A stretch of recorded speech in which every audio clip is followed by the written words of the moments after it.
Okay, let's talk about getting set up with the Fantastic Worlds iOS Starter Kit. And one of the things that you should do, aside from just casually watching these videos, is not so casually download the 170 plus page documentation guide, which is it's actually available from my website. It's probably available from whatever website you are watching these videos at, and it's also available in the iTunes bookstore. So I think you can actually just copy that part out. I'm not sure if you need that little part, but if you want to download it directly from them, that's not a bad idea, because anytime I update the documentation on their side, you'll get kind of a push notification in your iBooks app, and that's of course available for the iPad and now the Mac. And I just kind of want to briefly show you that there's a lot in here. Like I said, this is a long documentation guide, but it's also a very pretty looking one. Okay, so you've got lots of diagrams, and I go through every single possible property, and I point out things with arrows and fun stuff like that. So I'll be doing a little bit of that here in the video documentation as well. But what's nice about the iBook is that you can of course search things, and then there's also links inside of here. So like if you're on this page talking about this, but if you click over here, it's going to take you someplace else. So lots of related reading throughout there.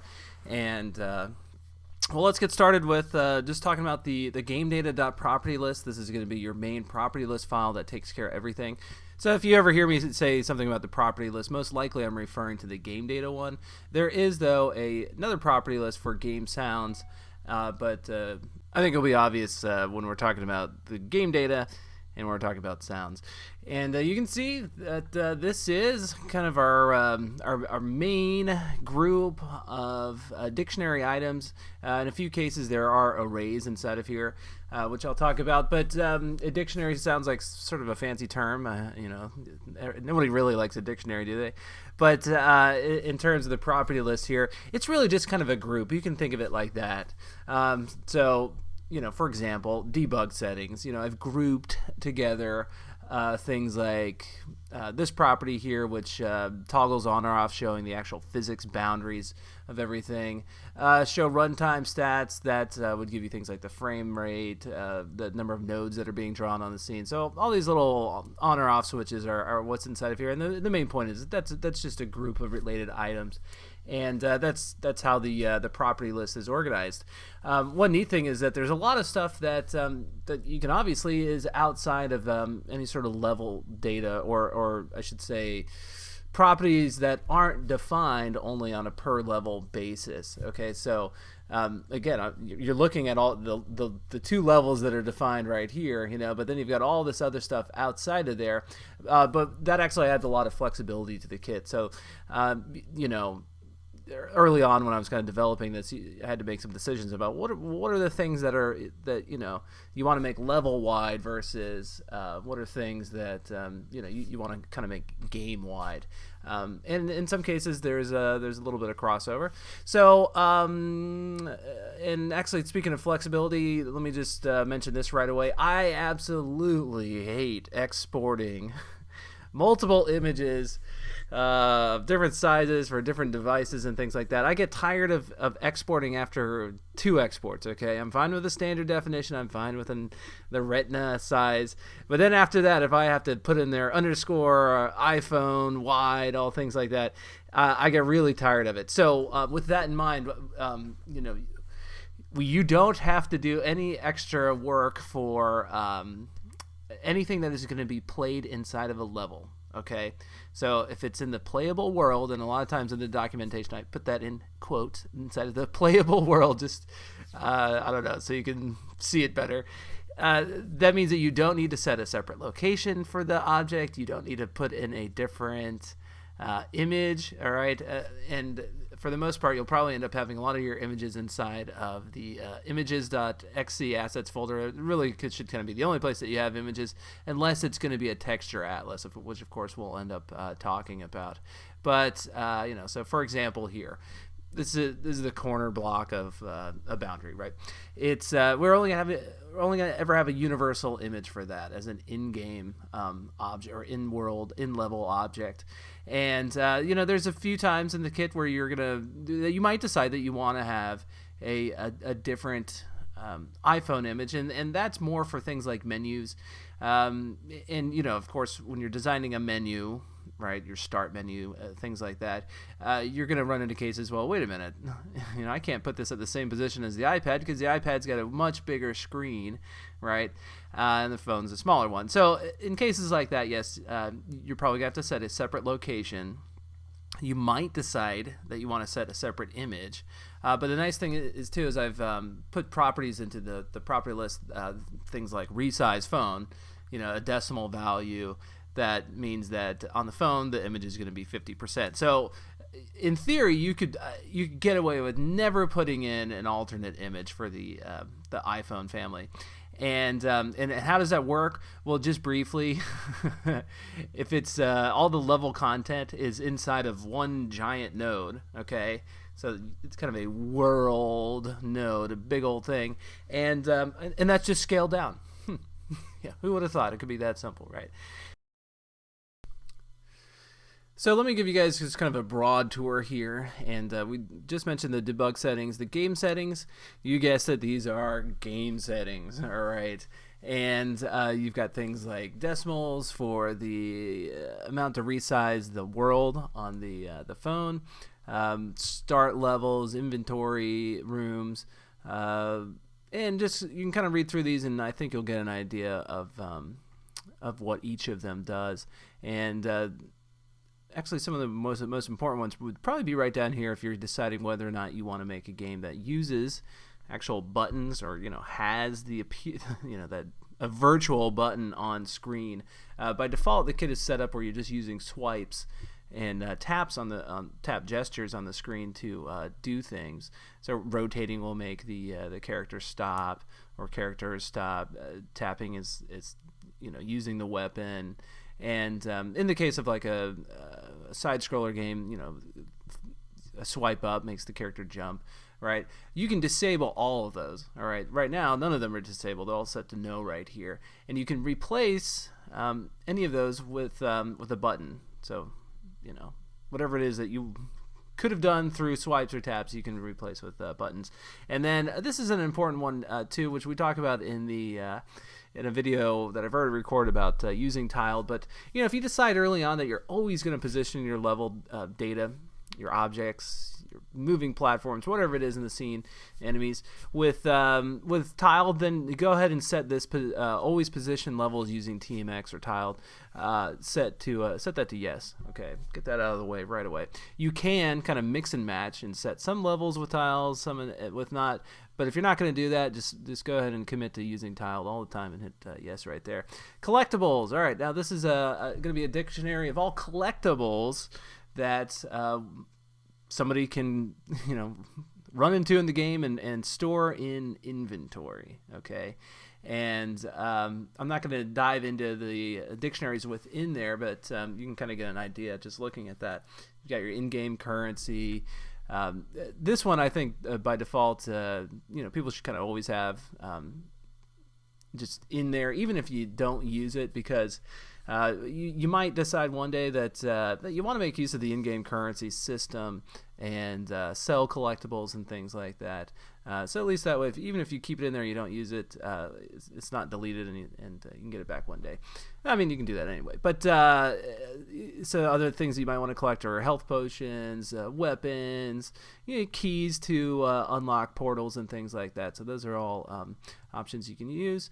And actually, I should mention while I'm on it, you could even put into your inventory something like a suit of armor that could be used to completely change the appearance of a character. All right, and that actually brings us to this right down here. Characters is where you're going to define all of your character data, and if I were to unfold this one, you would see that there's a lot of options inside of each one of these for your characters. And this is a serious game here, so there's going to be a lot of different options inside of here.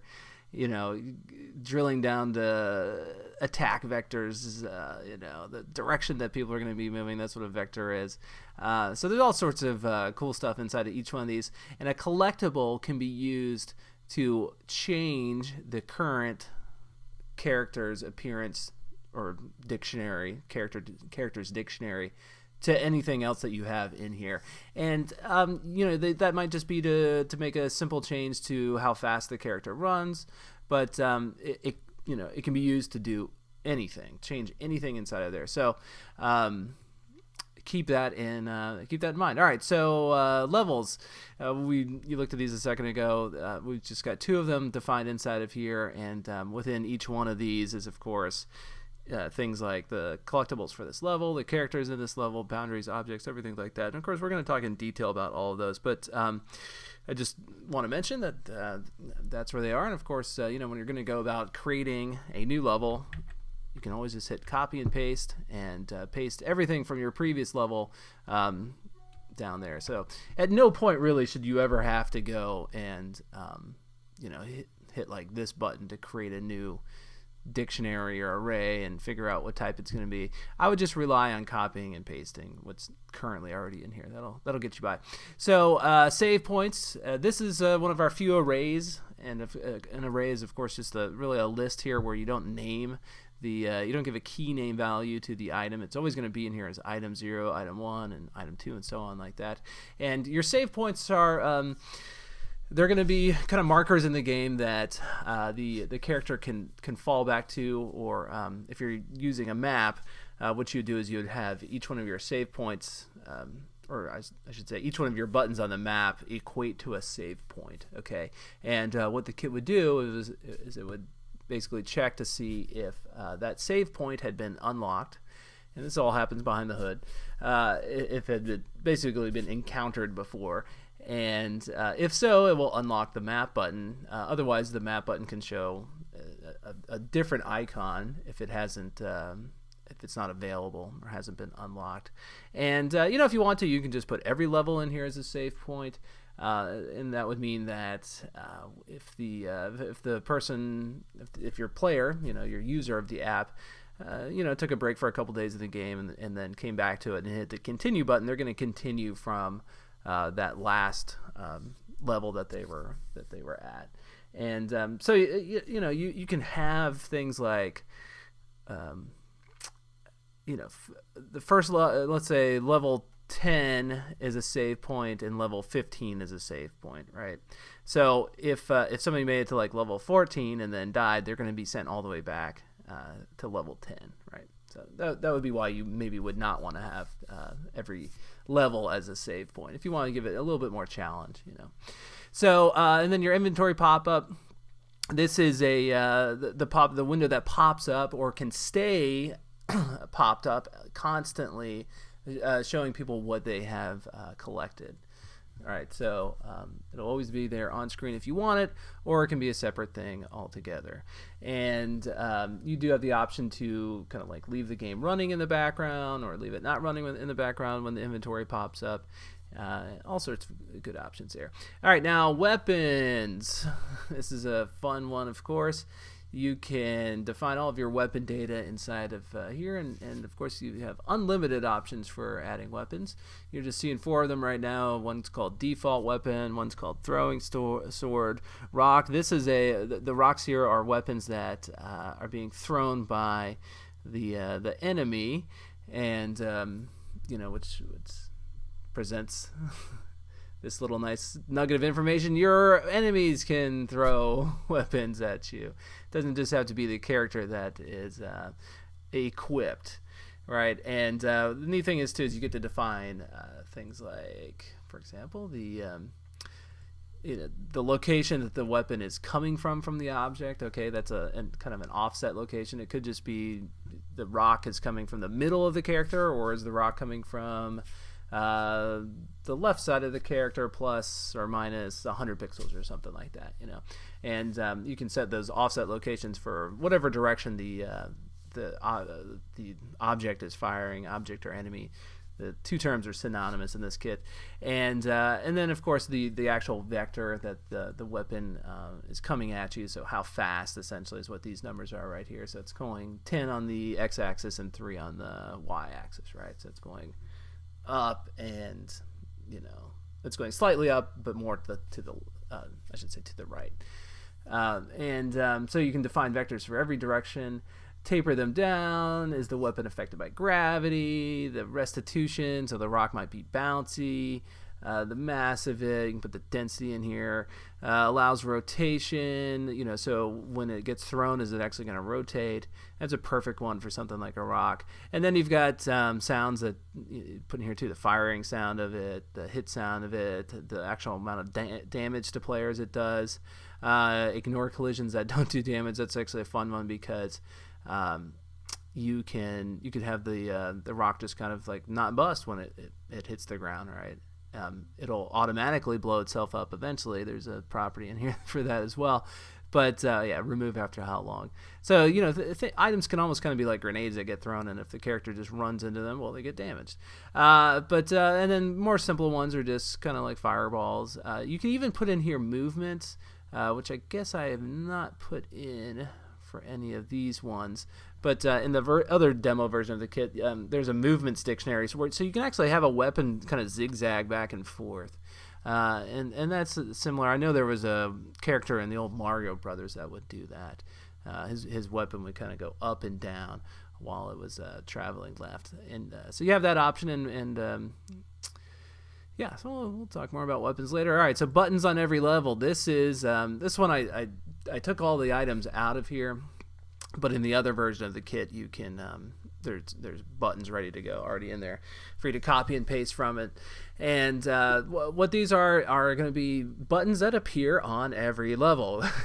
Very literal with my key names, aren't I? So this saves you from having to set up levels having to set up buttons on a per level basis. All right, because that would get really tedious if you go, wait a minute, every level I gotta set up or copy and paste the same button to move the character up, whatever it is.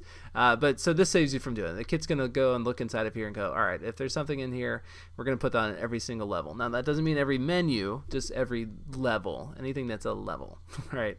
And the same thing is gonna be true for labels on every level and images on every level, and we do have some items in our labels on every level. Some of these are dynamic text right here, which and you actually noted that dynamic value. So things like your XP level, how much what are you, a level 9 mage or whatever it is.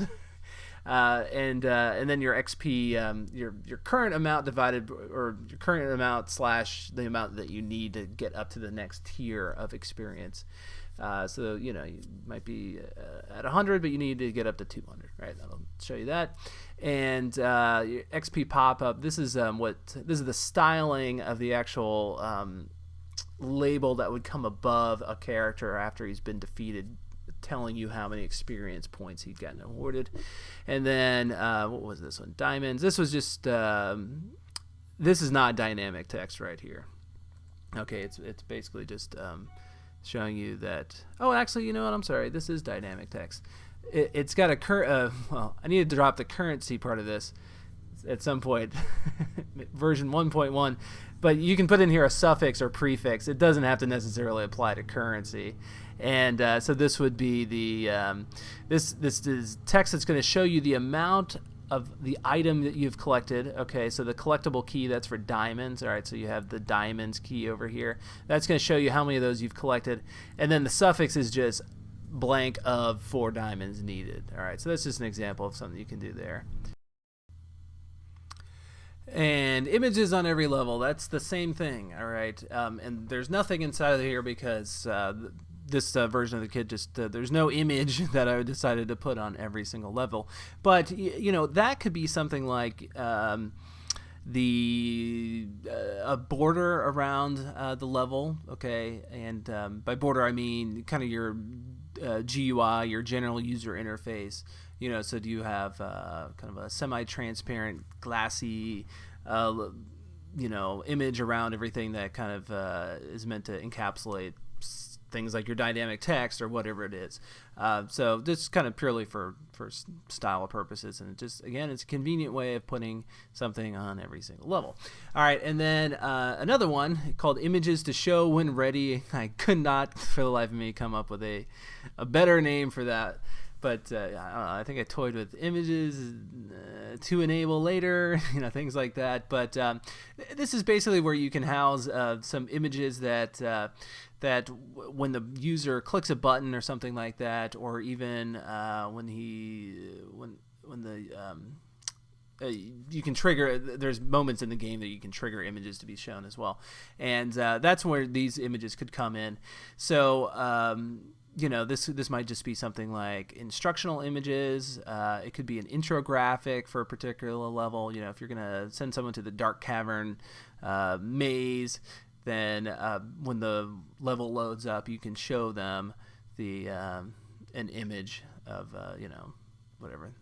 It's a nice illustrated thing. And so that's one place you can put those. You can also put images on a dictionary inside of each level as well.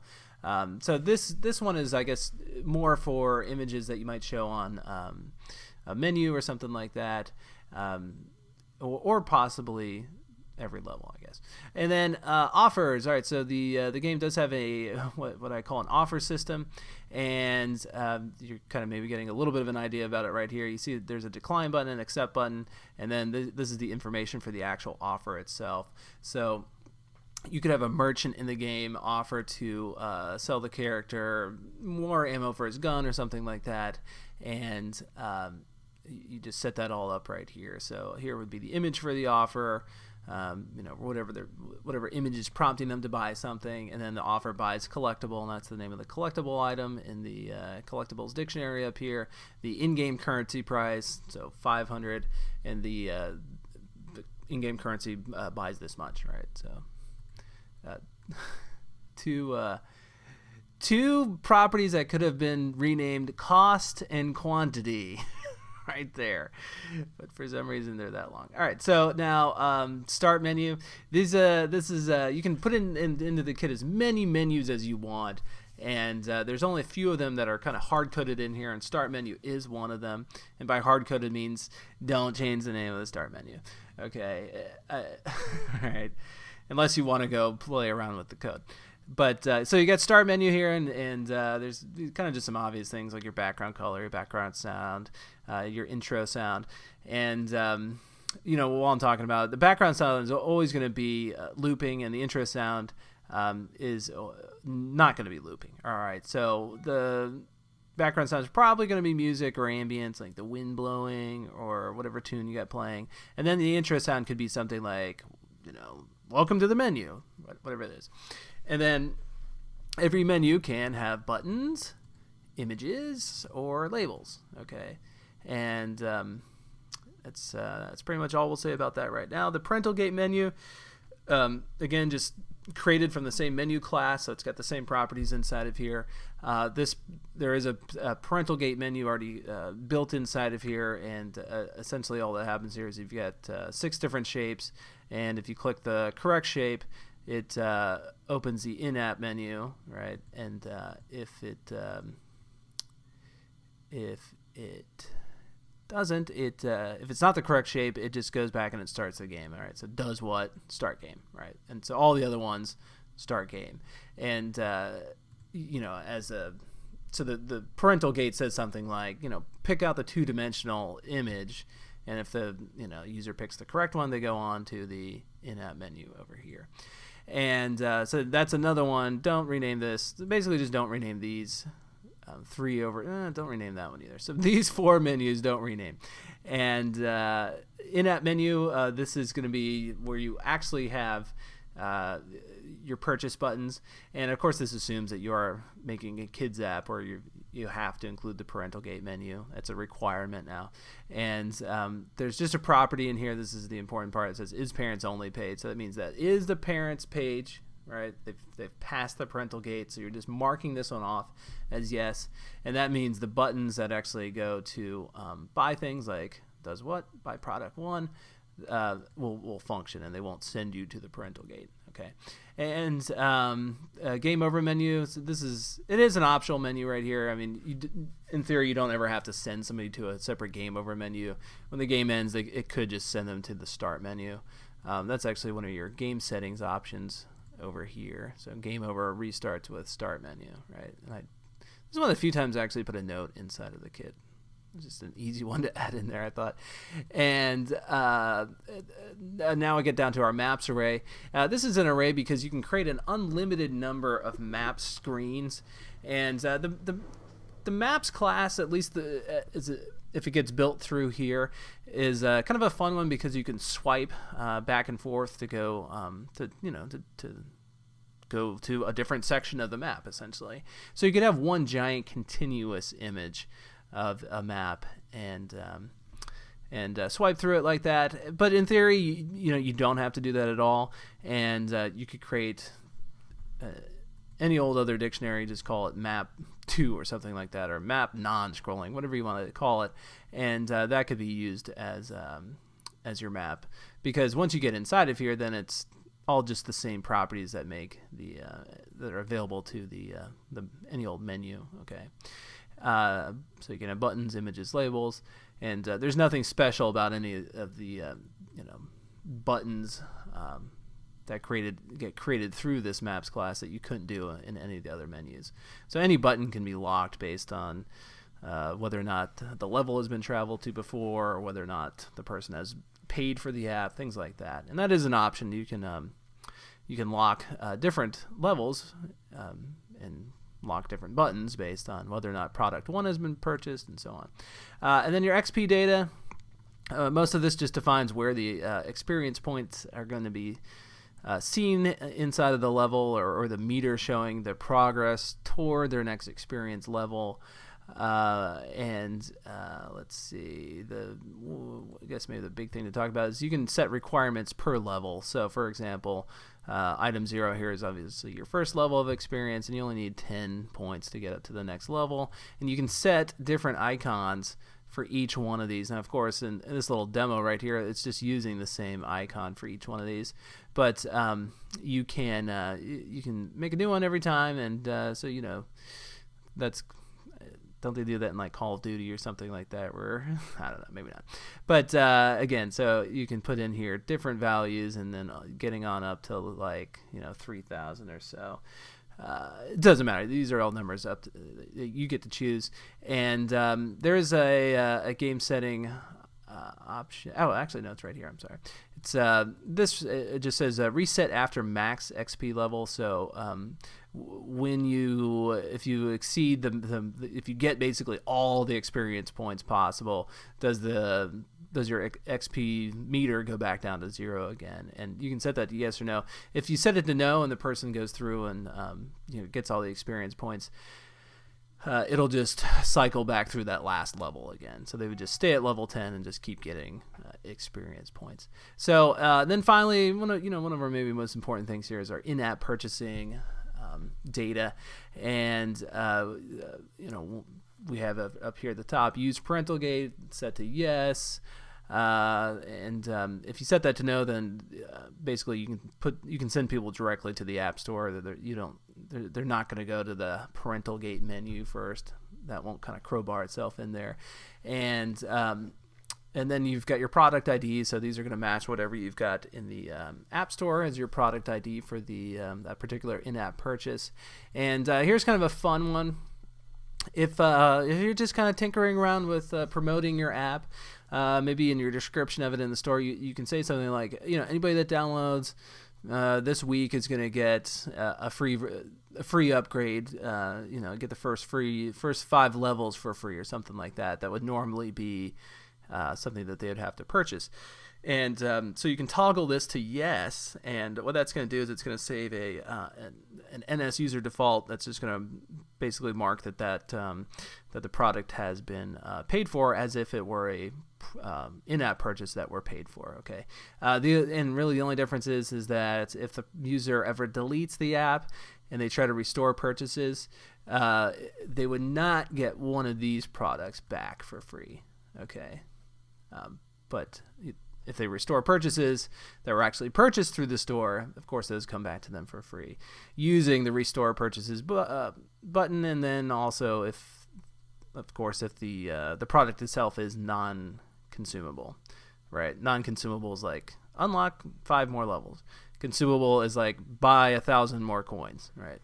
Because after a while, well, we'll talk about it in a second. We're getting down there. Level to continue after product 1, so you can this just lets you continue from, it just marks off a point in the game where they can continue from after purchasing. So if your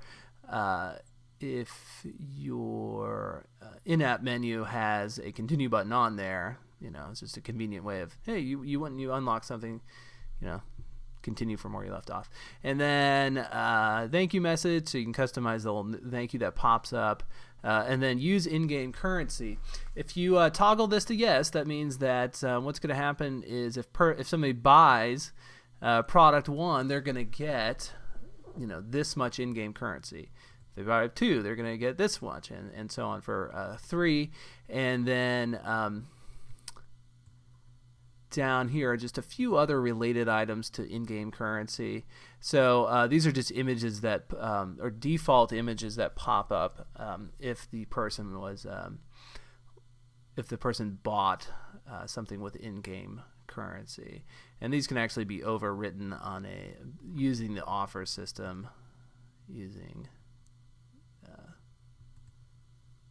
let's see. Well, I left the properties out, but you can basically replace adding custom images inside of here for what they bought. So if you want to show an image that pops up that, thank you for buying the Sword of Gandor or something like that, you can use that instead of the default image. And the same thing is true for the default bought sound and the default not bought sound. All right. That one you probably never want to override because who cares if they didn't buy it anyway. But the default bot sound could be thanks for buying the item. But if you bought the particular sword or something like that, thanks for buying the sword. So yeah, I sat down and I thought of a lot of things that probably no one will ever use. And then other related things. So outside of the property list right here, you've got we already mentioned the game sound. You've got your constants. Don't mess with anything. And I put a note here, do not alter below. Okay, so these are some constants that I didn't even think were worth putting into the property list. And you can see how much stuff I thought was worth putting into the property list.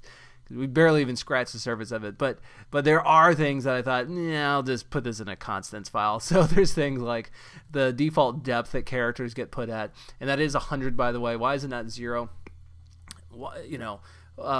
That's because if you don't specify a depth for something, it's going to get put in at 0, and I didn't want objects like that kind of being on top of the character. So the characters are by default going to be at a visual depth of 100, so well above anything else that just gets placed without a value.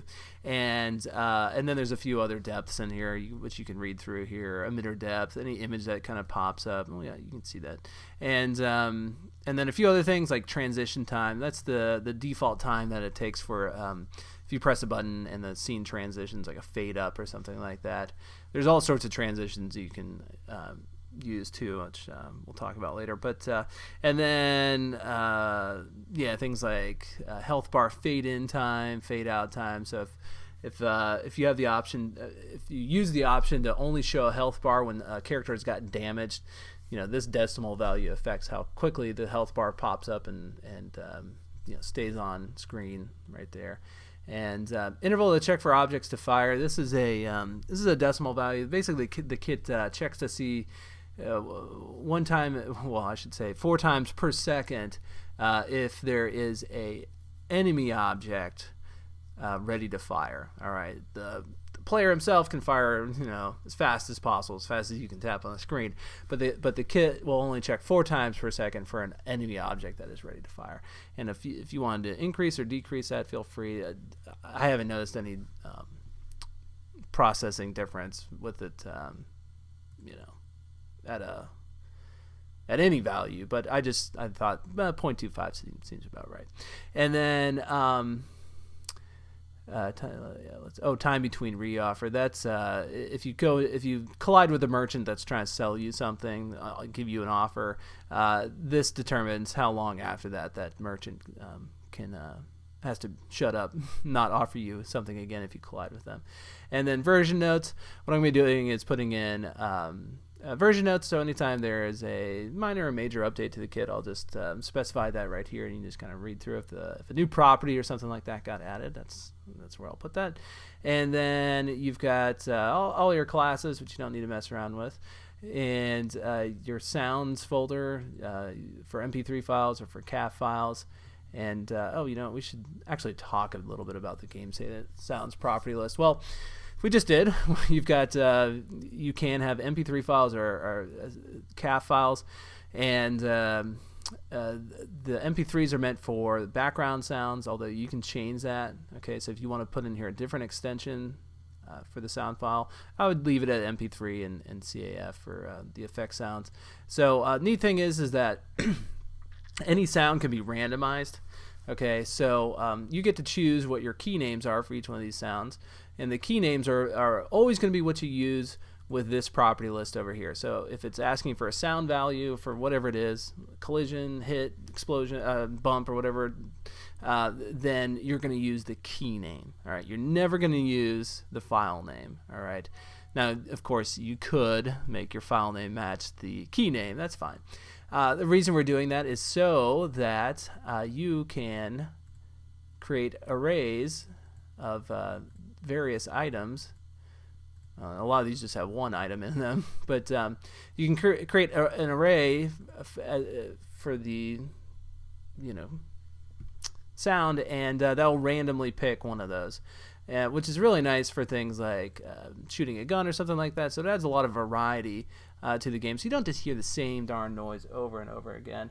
And let's see if there's anything else to mention inside of here. There's nothing that you have to do other than create an array as the type to randomize it. So back here in the main property list, you don't have to put in here randomly use, or is random. Yes, no, you don't have to do that. And then you can make a kind of a mass change to the sound's volume. So for the background sound volume, if you just decide, whoa, wait a minute, this is like way too loud, put it down to 0.2, which is 20%. And so that's how that works.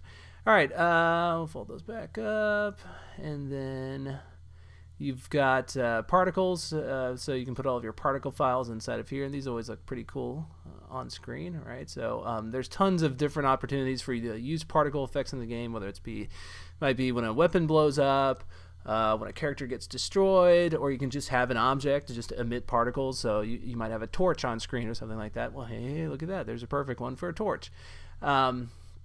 And you can always create your own sprite kit particle files by going over here to New File, and there it is, sprite kit particle file. And anytime you make reference to the particle file inside of the game data property list, don't put in the .sks part. And if you want to just kind of see where some of these are being used right now, type in like Deathfire, and you'll get, well, there's 9 options or 9 properties that have Deathfire inside of here. Anytime you do a search too, which you'll probably want to do afterwards, is go up here to the root, hit Option on your keyboard, hit the left arrow. That's going to fold up everything, and then click it, and it'll put everything back kind of folded up as it was before. And then your TMX files, we've got a whole video talking about customizing or creating levels with tiled, and what you're seeing right now is, of course, the XML data for the tiled file, but what it really looks like is, I'll get tiled open really fast, is something more like this. Okay, so that's how you can change your game graphically by just saving the file. Now that would change that one. And then particle images, this is actually an empty folder. You can and that should probably be in the particle images folder, that you can change the default image for any one of these particles, so you don't just have to use this blurry white circle right here. You could, if it was supposed to be a fun game about cats and you wanted a particle sequence of cat heads, you can do that as well. All those options, by the way, are over here somewhere. Is that it? There they are. So that's where you get to choose the actual texture for the particle. And now, is there anything else? TMX particle texture atlases. So the documentation guide, and of course I'll end up recording something about texture atlases. I'm sure I have in the past.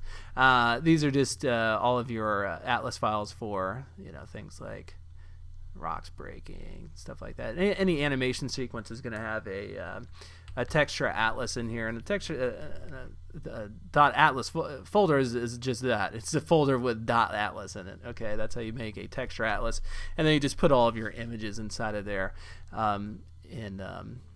with it at 2x for the HD versions of it, and then there's no file name change for the standard definition ones, but the names should match. So the only difference between this one is the at 2x part, right?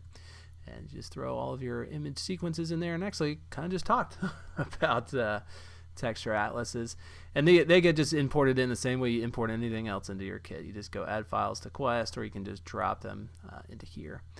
And then let's see, I think that is it. Go back over here, and of course your bundle identifier. That's, everyone knows their app ID, right? People tend to use the reverse of their domain name in the beginning of it, so in most of my games it's com.cartoonsmart. Whatever the bundle ID is. For right now, it's just set to your game. Make that whatever you want. Version, build. What I'm going to be doing, anytime I update the kit, I'll put in here like 1.1, all right? And that way I don't mess with your version number, right? But I'll change my build numbers. And then we've got your deployment target. This can be as low as 7.0, I believe. I don't think you can.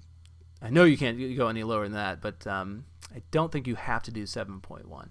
And then for devices, universal. If you're going to spend this much time making the game, make it universal. Okay, and again, there's almost virtually nothing, no extra work to be done to make a universal app. It's with my kit. All right, other kits, yeah. Not this one. And then you get to choose whether or not you want the landscape to be left, right, or portrait up or down. You got to choose one or the other. You can't do all four of these, all right? I mean, if you did it, well, I shouldn't say that you can't, but it's possible. But then you get into issues where with menu locations or something like that, there's nothing in the kit that detects an orientation change. Let me put it that way, all right? So if you did want to try to support all four orientations, you better be careful where you put your menu buttons. All right, they'll rotate, I guess, but they better, hopefully they're still in the middle of the screen so people can touch them. But the point is, just choose early on if it's going to be a landscape game or if it's going to be a portrait game. And you know what? That's a long introduction to this kit, but it's an introduction. So there you go.